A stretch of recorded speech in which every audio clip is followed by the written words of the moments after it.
Samahan niyo ako mga bro. Muli sa araw na ito may gagawin tayo. May dinala rito sa bahay. Yan ang tatak niya. Hyacinth, 32 inches. Ang problema daw nito, may sound pero walang picture. I-plug natin. Yan. I-on lang natin mga bro.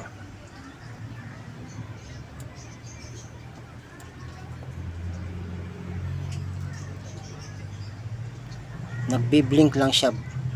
Ayan, nakakulay blue na siya. Patakin natin. Wala siya. Buksan natin mga bro. Maaring ang problema nito backlight. Buksan ko muna. Ito mga bro. Tatanggalin ko lang yung mga tornilyo niya. Ito yung kanyang model. Yan. Hyacinth 32 inches. Tayo pa lang ang unang gagalaw nito mga bro. Dahil yung warranty seal niya ito po. Hindi pa siya nabubuksan. Ako pa lang ang unang gagalaw. Huwag na natin patagalin, buksan na natin. Yung expected natin na problema rito ay may damage yung kanyang backlight. Pero ang gagawin ko muna mga bro, tanggalin natin ito kasi yung kanyang supply papunta doon sa kanyang yan, sa kanyang ilaw. Tanggalin ko to. Ang gagawin natin dito mga bro, susuplayan natin to ng voltahe para makita natin yung backlight niya kung gagana ba o hindi. Kapag gumana yung kanyang, pag ito sinuplayan natin ng voltahe at gumana yung kanyang backlight, ibig sabihin hindi yun ang problema. Dito may napansin lang ako mga bro, kung makikita nyo, isusum ko lang itong kanyang filter capacitor. Medyo nakaumbok na yung kanyang harapan tsaka ito. Pero bago natin galawin tong dalawang filter capacitor na to, supplyan muna natin to para malaman natin kung may problema nga yung kanyang backlight. Kukuha lang ako mga bro ng ng ating gamit para masupplyan yan.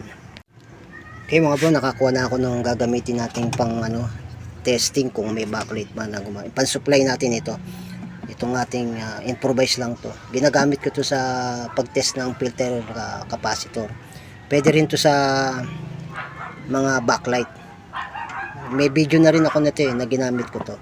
Ngayon ang gagawin natin mga bro, ito, ipa-plug lang natin to. Pagaganahin natin tong ating pan-tester. Tapos susuplayan natin to.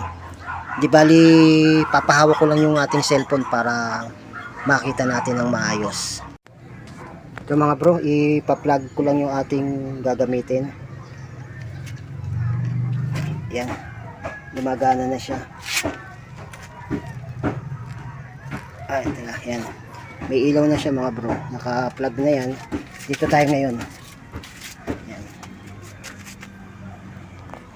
Di bali, ang gagawin ko mga bro, susunditin lang natin to. Meron naman siyang kulay. Yun o, kulay pula. Dito tayo sa red. Ibig sabihin yun yung pinaka-positive niya.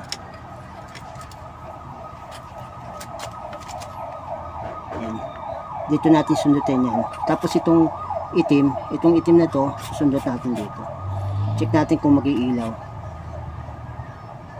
Tingnan nyo mga bro. Yan. Hindi kita pero umiilaw siya mga bro. Yun o. Tayo dun sa capacitor, baka yun lang ang problema. Yan. Okay mga bro, tuloy tayo. Na-check natin yung kanyang supply ng sinuplayan natin ng voltahe itong kanyang backlight. Nakita naman ninyo na umiilaw, gumagana. Itong dalawang capacitor na to, sana ito lang yung problema. Ito yung supply ng, makikita natin, i-check muna natin. Tatanggalin ko muna to mga bro para hindi masyadong humaba yung ating video. Papakita ko na lang sa inyo yung ating mga gagawin. Tanggalin ko muna to. Okay mga bro, nakakuha na ako. pero wala akong nakuha na 10 volts. 10 volts na microfarad. Nakuha ko ito 16 volts 470 microfarad. Yun na lang ilalagay natin. Yung isa ganun din 16 volts. Pinarehas ko na lang 16 volts 470 microfarad. Wala namang problema yun eh. Mas okay nga yun, mas mataas yung voltahe niya eh. Di bali, ang gagawin ko muna mga bro, isasalpa ko muna rito.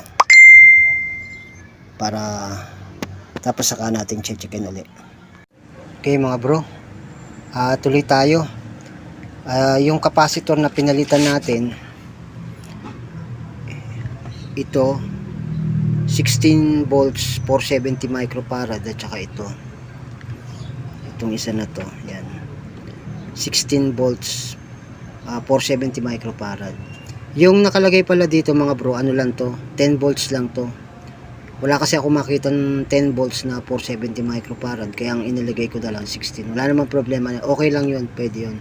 Tapos ito talaga 16 volts 470 microfarad. Ito yung nakalagay dito mga bro, yan. Yung 10 volts na yan 470 microfarad, ito yung nakalagay rito. Makikita nyo na may problema na talaga siya. Makita nyo yan, oh. Lumabas na yung kanyang pinakagoma doon sa ilalim ng capacitor. Tapos yung isa naman, ito, yung dito, yan, 16 volt 470 microfarad. Kasi kung makikita nyo yan, oh, umbok na siya, oh. Yan. Hindi na pantay yung ano niya. Kaya may problema na rin to. Na-testing ko na itong dalawang na to, capacitor na pinalitan natin. Ngayon nung napalitan ko mga bro, sinubukan ko siyang i-plug in. Hindi pa rin gumana. Hindi pa rin gumana yung kanyang backlight. Wala pa rin siyang ilaw. Ngayon nung tinesting ko ulit itong ating sinuplayan ko ulit ng yung ating backlight tester, hindi na siya gumana. Ibig sabihin may problema talaga yung kanyang backlight. Di bali nung tinesting ko yung ilaw niya, yung una natin testing medyo madilim. Tapos nung naikabit ko itong mga filter na pinalitan natin, nung tinesting ko, in-on ko siya, hindi na siya gumana. Tapos nung sinuplayan ko ulit totally wala na siya. Ngayon ang gagawin natin mga bro, i-check natin yung kanyang mga voltahe. Tingnan natin kung present naman yung kanyang mga voltahe para masabi natin na backlight talaga yung problema niya. Ipa-plug ko lang yung ating yan. Meron na siyang indicator. Yan. Yun, nagkulay na siya. I-on lang natin.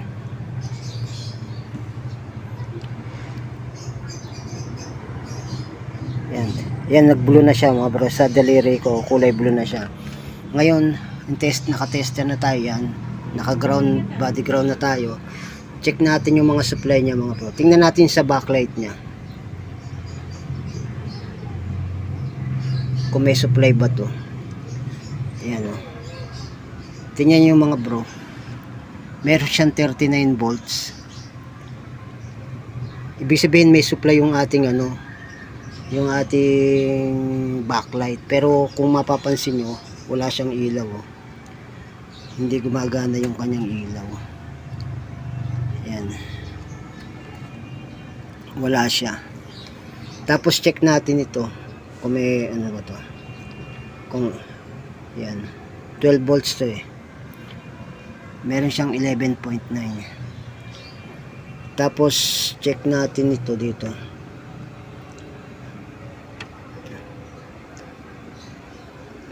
Ito 3.32 yan. Meron siyang 3.3. Tapos yung kanyang 1.8. Check natin yung kanyang 1.8. Ano ba yun? Na tatabingan. Yan. 1.7. Yung 1.8 niya. May mga supply naman siya mga bro.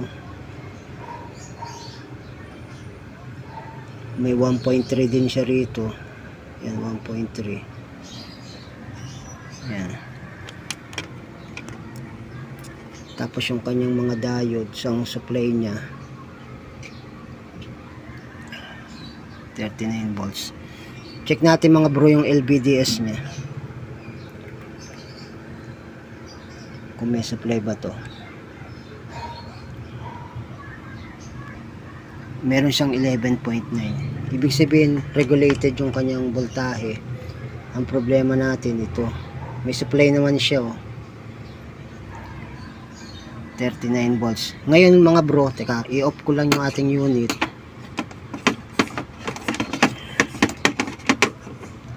Yan, tinanggal ko muna yung saksakan niya. Ngayon, ang gagawin ko mga bro, tatanggalin ko to. Tapos sasalpakan ko siya ng ano, isang strip na backlight. Meron ako dyan. Yun ang gagamitin nating pan-testing para malaman natin kung buo ba yung kanyang backlight driver. Pero makikita naman natin na may supply naman siya eh. Yun na lang ang gagawin natin mga bro. Kukuha lang ako ng backlight na gagamitin natin dito. Ipopost ko lang. Tama mga bro, nakakuha na ako. Isang strip lang tong gagamitin natin. Tapos ikinonek ko na siya ito. Yan, nakakonect na siya. Tapos ito gagamitin natin. Kasi may supply naman yung kanyang ano eh, yung kanyang backlight 39 volts. Ngayon malalaman natin kung backlight talaga ang problema niya. Ngayon ipa-plug natin yung ating unit. Yan. Kita nyo may ilaw na siya. I-on ko lang mga bro. Yun. Yan, nag-on siya. Ang lakas oh. Patayin ko lang masyado baka hindi kayanin ng ating LED light eh. Yan. Gumana siya mga bro. Pagka saksak, meron na siyang kagad ilaw. Pero malalaman natin yung pagka kinabit natin dito. Yan. Isang strip lang yung ginamit ko mga bro. Kasi baka pinatay ko kagad.